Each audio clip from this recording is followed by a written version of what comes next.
You are no longer being policed by consent, and that means that you shouldn't be getting policed at all. Please subscribe to the channel, guys. We're trying to grow. Before 1829, there were no professional police in this country. If somebody committed a crime against you, you went to a magistrate, got a summons and prosecuted the person yourself. But in 1829, the Home Secretary, Robert Peel, decided that we needed a professional police force to investigate crime.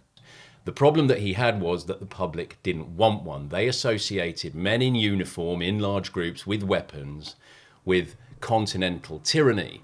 10 years earlier, 60,000 people had gathered on St. Peter's Field in Manchester to demand the vote peacefully. A local magistrate had freaked out at the size of the crowd, sent in the army, who murdered 18 people, including a child. Robert Peel's professional police force was a solution, was an answer to that kind of thing. Working class people were organising, they were demanding rights, and they were coming into conflict with the state. And this was his solution, and he fudged it, in our view, with this doctrine of policing by consent. The public didn't trust the police. The plan was, how do we make them trust them? He came up with these Peelian Principles. Now, we say that police forces up and down the country are no longer even pretending to stick to these, but if you read them very carefully, you'll see that they are a fudge designed to protect the affluent and influential from you, not to protect you or deliver justice to you. Principle number 1, the basic mission is to prevent crime and disorder as an alternative to their repression by military force.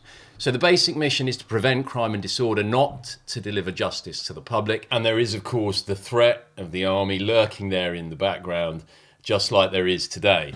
Principle 2, the power of the police depends on public approval of their existence, actions and behaviour.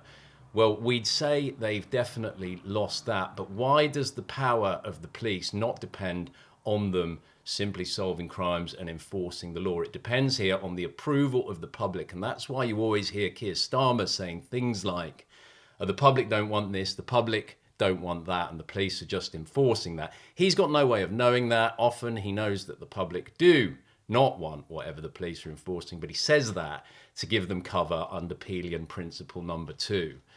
Principle 7, the police are the public and the public are the police. The police being only members of the public who are paid to give full-time attention to duties which are incumbent on every citizen. Now, this is the full policing by consent doctrine in one principle, in our view. What he's saying there, Peel, is that the police are simply people who are given money to spend 40 hours a week enforcing the moral codes and beliefs of most of society anyway. And if you were a policeman, you would do what they're doing. Those are the same policemen who let Henry Novak bleed to death in a pair of their handcuffs, by the way. So were they doing what you would do in that situation? Do they have your consent to do that? We don't think so. Principle 9, the test of police efficiency is the absence of crime and disorder. Well, I was in Libya in 2009 when Colonel Gaddafi was still in power.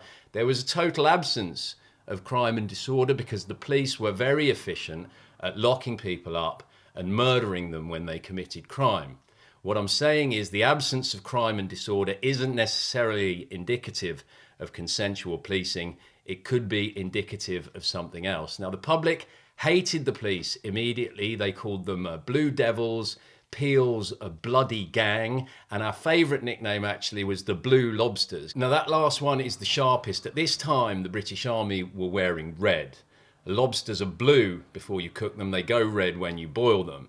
And using this nickname, the British public was signalling that they understood the fraud of policing by consent. These were military-minded men who would enforce the will of the state whenever they were told to, cosplaying as consensually policing fellow citizens.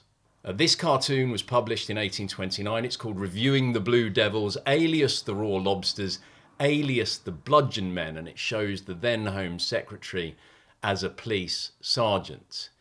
Bludgeon Men is what they used to call them, and it doesn't look like much has changed. A blue uniform, 1 degree away from a red army coat. The public saw through it immediately.